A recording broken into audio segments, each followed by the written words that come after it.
Hello Capricorn, thank you for joining me for your weekly forecast for week commencing the 24th of September.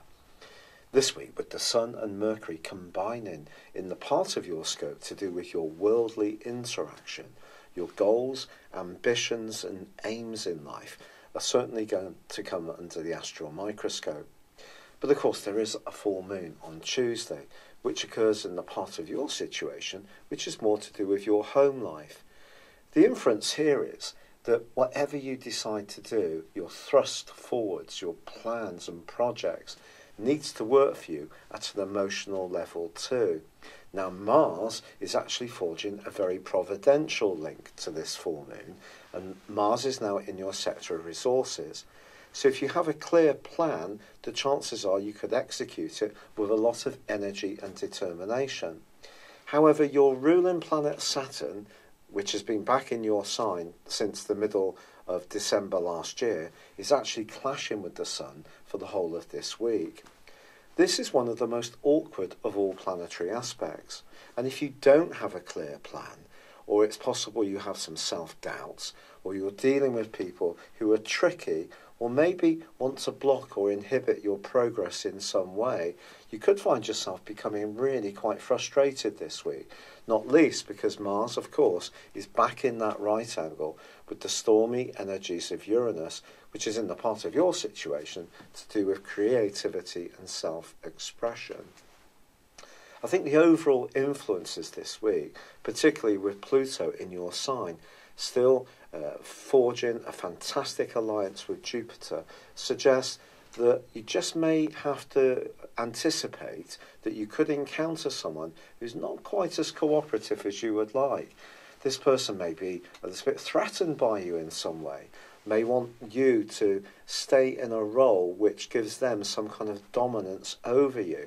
And if you're going to be resisting this, it could set up some kind of clash, power battle or sense of frustration.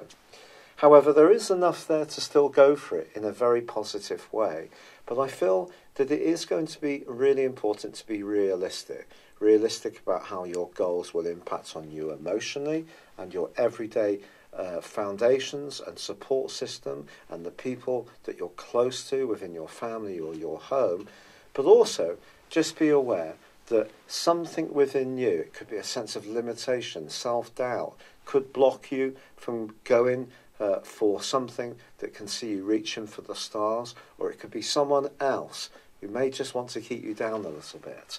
It's been a real pleasure being with you. I'd love it if you would like or comment on this video, or if you've yet to do so, please do subscribe to this channel. Thank you very much. Hello Capricorn, thank you for joining me for your monthly forecast for September for the Sun or the Ascendant. I am sorry to be delivering this forecast a little later than I would have liked. This month, really though, offers you such rich potential, and it's very, very exciting for you. Your sign is known as being stoic. You keep going when other people are crumbling. And even if your steps may be small when you're under real duress, it doesn't stop you producing, of applying yourself on a daily basis. That's why I admire Capricorns genuinely so much. But over the last 5.5 months, we can't deny the fact that your ruler has been tracking backwards.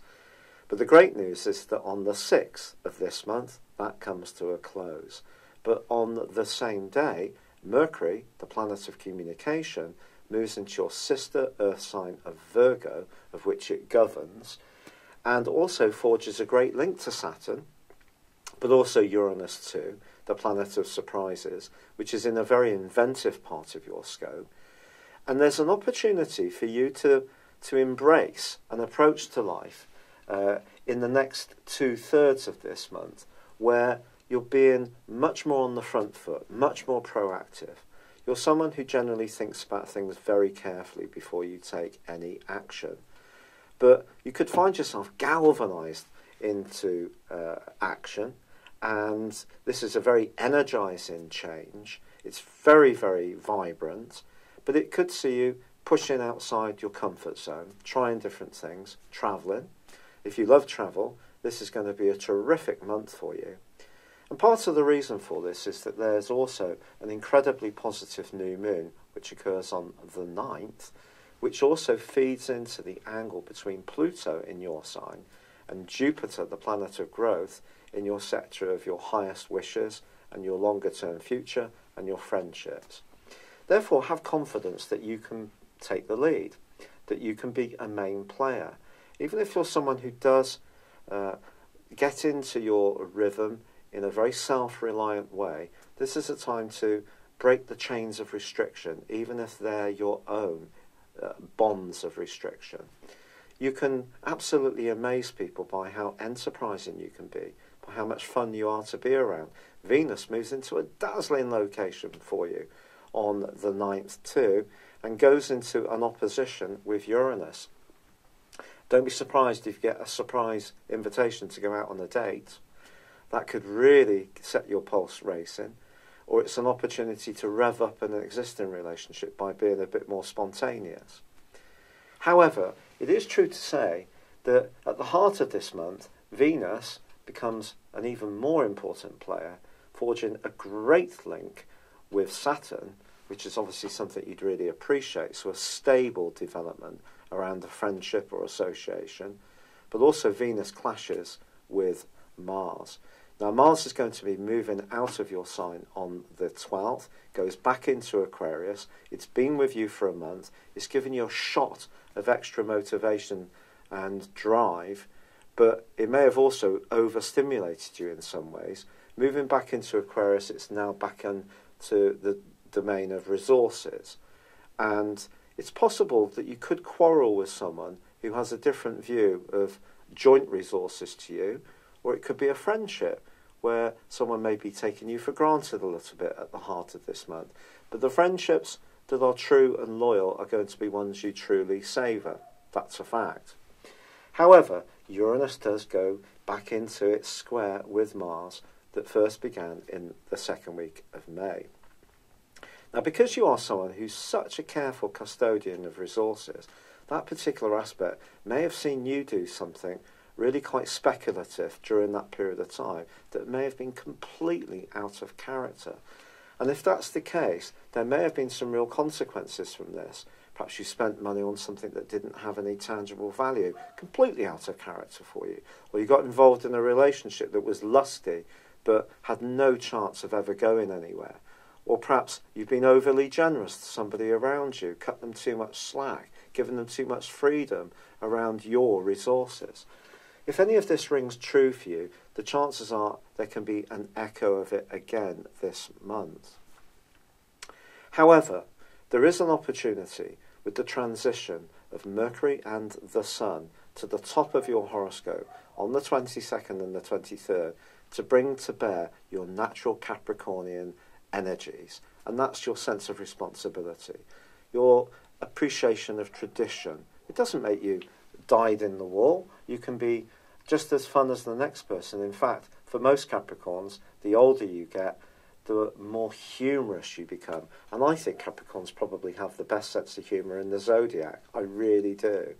Because when you were younger, the chances were there was a degree of shyness or timidity, or perhaps you were shaped very much by the values of the family setup that you were forged in. But as you've got older, when you really do let go, just brilliant fun. And there's an opportunity to use your sense of fun, but also your sense of responsibility to great effect in the last third of this month. But I can't hide the fact, Capricorn, that there is a stinker of a full moon on the 24th. Now, I'm not sure if other astrologers will be quite as frank as that, but essentially it's in the sign of Aries, which for you is about emotion, and it's going to be squared up by Saturn. Now, Saturn may no longer be retrograde, but it's still going to be with you for another approximately a year and 3/4, and therefore, whatever your age, it is going to be like a mini Saturn return. There could be things that you need to be ultra-disciplined about, things you need to eliminate from your life. But around an emotional situation, around a family dynamic, around where you live, there may be some kind of threat or difficulty, which is very hard to ignore as this month draws to a close. And perhaps part of it is that you're so focused on the big picture and driving your goals and ambitions forwards that you take your eye off your own emotional needs. And that's something you need to work at, that wonderful concept of work-life balance, which is so elusive for all of us these days in this time of technology where we can seem to be tracked and followed and disposed of wherever artificial intelligence or technology or algorithms decide that that's that. And it's hard to just get those moments of peace and tranquility, of kick back, not agree to do overtime to please a boss who may have you on a temporary contract, or you may work for yourself. This is the fast-moving world we live in, isn't it? It's not as set in stone as it used to be, and in some ways that's exhilarating, in other ways quite frightening. And I think making sure that you look after yourself, your bodily needs, making sure you nurture yourself within your goals and ambitions and hopes and responsibilities is going to be key as this month comes to a close. But you are going to excite some people this month, not least yourself. It's going to be a thrilling opportunity for you. I do hope you seize it with both hands. I am so grateful for all the support, kind comments and suggestions that have been made to me. The rheumatoid arthritis I could never have known is such a punishing condition. And I am still obviously trying out some natural things, trying out the standard stuff, and it's all in a bit of a state of a flux, so my energy is low, but all the feedback just means so much. Thank you. It's been a real pleasure being with you. I'd love it if you would like or comment on this video, or if you've yet to do so, please do subscribe to my channel. Thank you very much. Hello, thank you so much for watching my video. I'd love you to join me at my Horoscope Ace app. You can find this at www.horoscope-ace.com. You can use it through Android, iOS, Apple or Facebook. Check out your ascendant or your moon sign or download your free birth chart. There's all your favourite videos, plus there are daily, weekly, monthly and yearly horoscopes for general, love, Chinese and Indian astrology. If your passion is tarot, there's my brilliant 3-card money or love tarot readings too. And it's all there at www.horoscope-ace.com. Thank you.